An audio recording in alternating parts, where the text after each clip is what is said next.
आदित्यनाथ योगी के उत्तर प्रदेश में आज कुछ बहुत बड़ा होने वाला है। विपक्ष में बैठी समाजवादी पार्टी और अखिलेश यादव के लिए आजम खान के बाद मुस्लिम वोटों का जुगाड़ करने वाले बड़े नेता गिरफ्तार हो सकते हैं। मैं बात कर रहा हूं यूपी के संभल से समाजवादी पार्टी के सांसद जियाउर रहमान बर्क की। हफ्ते भर पहले बर्क से करीब 3 घंटे तक पूछताछ की गई। ऐसे सख्त सवाल पूछे गए जिन्हें सुनकर बर्क के होश फाख्ता हो गए। अब फिर एसआईटी के सवालों के घेरे में होंगे समाजवादी पार्टी के सांसद जियाउर रहमान बर्क, और अगर बर्क के जवाब एसआईटी को संतुष्ट नहीं कर सके तो हथकड़ी तैयार है। नमस्कार, मैं हूं दीप सिंह परिहार और आप देख रहे हैं कैपिटल टीवी पर अपना पसंदीदा शो एक्स-रे।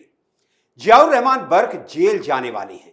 8 अप्रैल को बर्क से न्यायिक आयोग ने 24 नवंबर 2024 को यूपी के संभल में भड़की हिंसा पर 3 घंटे से ज्यादा पूछताछ की। ठीक एक हफ्ते बाद न्यायिक आयोग ने जियाउर रहमान बर्क को फिर से तलब किया है। दरअसल संभल हिंसा मामले में बर्क नामजद आरोपी हैं। न्यायिक आयोग के हाथ कुछ ऐसे सबूत लगे हैं जो चीख चीख कर कह रहे हैं कि जियाउर रहमान बर्क का संभल हिंसा भड़काने में बड़ा रोल है।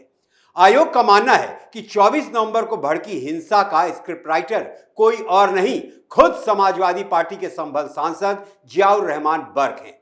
संभल हिंसा से 2 दिन पहले यानी 22 नवंबर को जियाउर रहमान बर्क ने संभल में एक भड़काऊ भाषण दिया था और उस भाषण का असर 24 नवंबर को दिखाई दिया। भड़की भीड़ हिंसक हो गई, जिससे 4 लोगों की जान चली गई और बड़ी संख्या में लोग घायल हुए। 8 अप्रैल को सांसद जियाउर रहमान बर्क से पूछताछ के बाद संभल हिंसा मामले में न्यायिक जांच आयोग को 11 अप्रैल को संभल के एसपी के बिश्नोई ने अपना बयान दिया। न्यायिक आयोग ने एसपी बिश्नोई से इस मामले में करीब 5 घंटे तक पूछताछ की। एसपी बिश्नोई ने आयोग को ballistic report, crime scene recreation और जांच में अब तक की पूरी जानकारी दी। एसपी बिश्नोई ने आयोग को बताया कि 24 नवंबर को सर्वे के दौरान भड़की हिंसा पूरी तरह से प्री प्लान्ड थी, यानी पहले से उसे प्लान किया गया था। मामले पर कुल 12 एफआईआर दर्ज की गई हैं और 6 चार्जशीट दाखिल की जा चुकी हैं। आयोग को बताया गया कि जामा मस्जिद कमेटी के सदर जफर अली के साथ साथ 79 दंगाइयों को गिरफ्तार करके सलाखों के पीछे भेजा जा चुका है।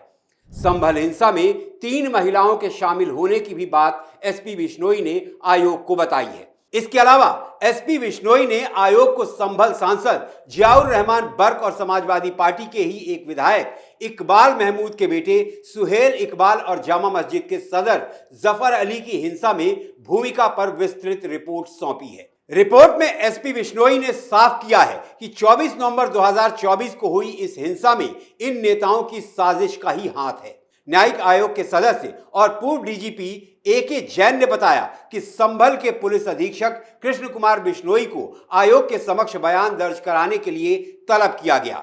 हमने एसपी से हिंसा के कारणों, घटना के दौरान परिस्थितियों और पुलिस की कार्रवाई के बारे में विस्तार से जानकारी ली है।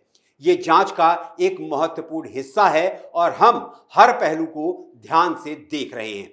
पूर्व डीजीपी जैन ने बताया कि 15 अप्रैल को मीडिया के उन लोगों का बयान दर्ज किया गया जो हिंसा के दौरान वहां मौजूद थे, ताकि उनसे पूरे घटनाक्रम की जानकारी ली जा सके।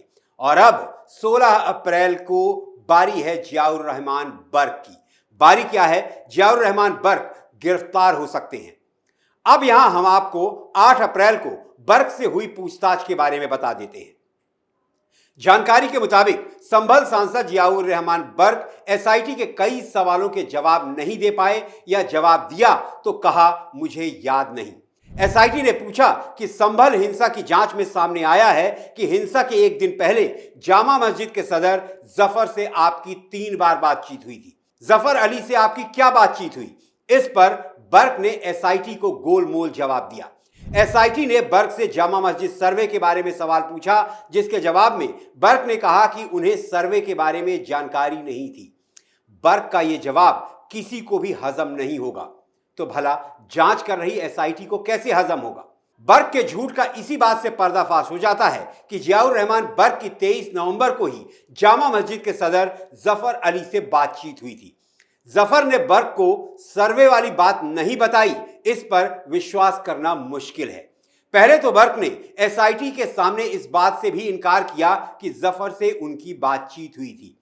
जब एसआईटी ने बर्क के सामने सीडीआर रखा तो बर्क नजरें चुराते नजर आए।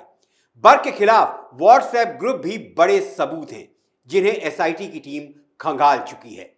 दरअसल संभल हिंसा की जांच पड़ताल के दौरान इस बात का खुलासा हुआ कि हिंसा से पहले कई व्हाट्सएप ग्रुप बनाए गए। ऐसे कई व्हाट्सएप ग्रुप हैं जिनमें खुद संभल सांसद बर्क भी शामिल थे। ग्रुप की डिस्प्ले पिक्चर के तौर पर जियाउर रहमान की तस्वीर लगी थी। एसआईटी ने जियाउर रहमान बर्क से व्हाट्सएप ग्रुप के बारे में भी पूछताछ की। व्हाट्सएप ग्रुप में जुमे की नमाज के दौरान शाही जामा मस्जिद में बड़ी मात्रा में भीड़ इकट्ठी करने के बारे में जिक्र है। 21 और 22 नवंबर को बर्क ने ग्रुप में कई पोस्ट किए थे। इसी सिलसिले में बर्क से गहन पूछताछ की गई, जिनका वो ठीक तरह से जवाब नहीं दे पाए। एसआईटी ने बर्क से करीब 100 व्हाट्सएप ग्रुप के बारे में 8 अप्रैल को जवाब मांगा था। यह तय है कि बर्क से व्हाट्सएप ग्रुप के बारे में फिर से सवाल पूछे जाएंगे और पूरा ब्यौरा मांगा जाएगा। इसके अलावा जांच कर रही टीम के पास इस बात के भी पुख्ता सबूत मौजूद हैं कि 22 और 24 नवंबर के हिंसा भड़काने के लिए इन्हीं व्हाट्सएप ग्रुप में मैसेज भेजे गए थे। इन्हीं ग्रुप्स में भारी भीड़ जुटाने और किसी भी हाल में सरकारी सर्वे को रोकने के निर्देश दिए गए थे।